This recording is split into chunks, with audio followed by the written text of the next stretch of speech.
ঘড়ির কাঁটা তখন বিকেল 5টা ছুঁই ছুঁই করছে। জানালার কাছে ধুলো জমে আছে।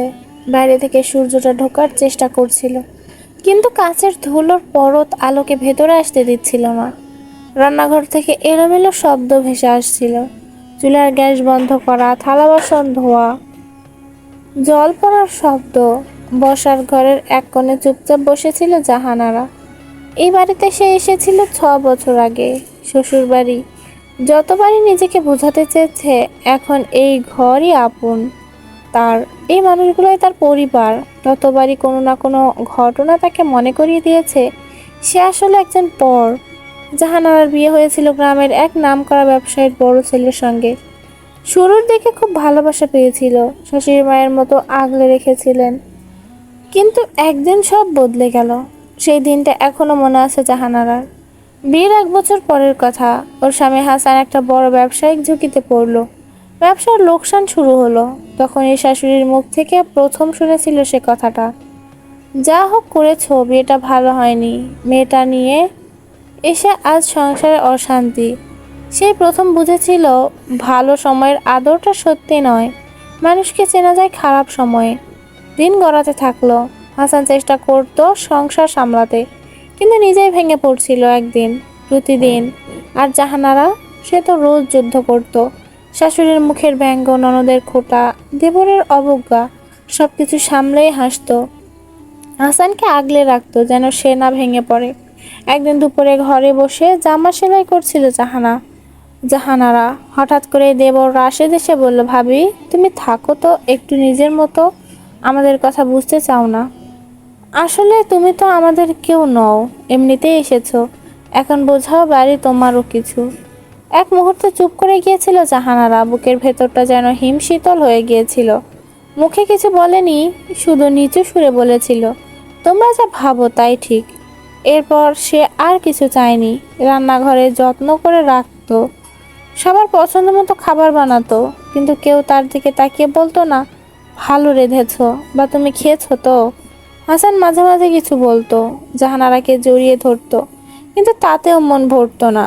কেননা বাইরের যত্ন কেবল দুজন মানুষের সম্পর্ক গড়তে পারে, কিন্তু পরিবার তো শুধু স্বামীর সঙ্গে সম্পর্ক নয়, তার চেয়ে বড় ব্যাপার।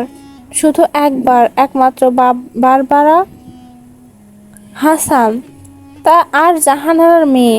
সে এসে বলতো, মা তুমি সবচেয়ে ভালো, তুমি না থাকলে কারো পেট ভরতো না, কারো জামা থাকতো না।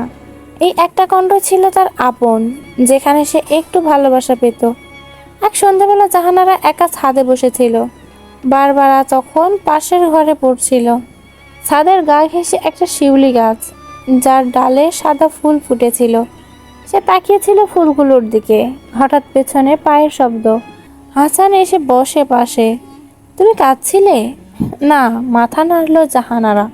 তুমি কখনো অভিযোগ করো না, কিন্তু আমি বুঝি এই বাড়ির কেউ তোমাকে এখনো আপন ভাবেনি। চোখের কোণে জল জমে গেল জাহানারার। তুমি তো ভাবো, সেটাই অনেক। কিন্তু এটা ঠিক না জাহানারা। একটা মেয়ে তার সব ফেলে নতুন ঘরে আসে। আমরা যদি তাকে না মানি তবে সে কোথায় যাবে? হাসান উঠে দাঁড়ালো। কাল আমি সবাইকে ডেকে বলবো, তোমাকে কেউ যদি পর ভাবে তবে আমি এই ঘরের কেউ নই। পরদিন সকালবেলা সবাই বসেছিল খাবার টেবিলে। হাসান নিজেই চা দিল। সবাই অবাক। তারপর বলল, আমার স্ত্রীর সঙ্গে কেউ খারাপ ব্যবহার করে, তাকে আমি আর সহ্য করব না। আজ 6 বছর হয়ে গেল, একদিনও এই মেয়েটা নিজের জন্য কিছু চায়নি, শুধু আমাদের সবার জন্য জেনেছে, করেছে। তবুও তাকে আমরা পর ভাবি, এটা অন্যায়। শাশুড়ি কিছু বলতে গিয়েও থেমে গেলেন। ননদ চোখ নামিয়ে নিল। রাশেদ বলল, ভাইয়া আমি বুঝিনি। জাহানারা কিছু বলল না, মাথা নিচু করে শুধু বলল, যা চলে গেছে সেটা ফিরে আসে না, কিন্তু ভবিষ্যতের জন্য যদি তোমরা সত্যি বদলাতে চাও, আমি আছি। তারপর দিনের পর দিন কেটে গেল। মানুষ বদলাতে শুরু করলো। হঠাৎ একদিন শাশুড়ি এসে বললেন, তুই এবার আমার পছন্দের পায়েসটা রান্না করবি তো? তো রান্নায় আগের সেই গন্ধ পায় না। জাহানারা হাসলো। এতদিন পর এই হাসিটা সত্যিই আনন্দের ছিল। জীবনে আমরা অনেক সময় পর বলে যাদের অবজ্ঞা করি, তারা হয়তো আমাদের চেয়েও বেশি আপন হতে পারে। ভালোবাসা আর সম্মান দিয়েই পর আপন হয়ে ওঠে। কিন্তু সেটা যদি না দিই, তবে কেউ নিজের কষ্ট লুকিয়ে যতই হাসার চেষ্টা করুক, একসময় সে বুঝে যায় পর কখনো আপন হয় না।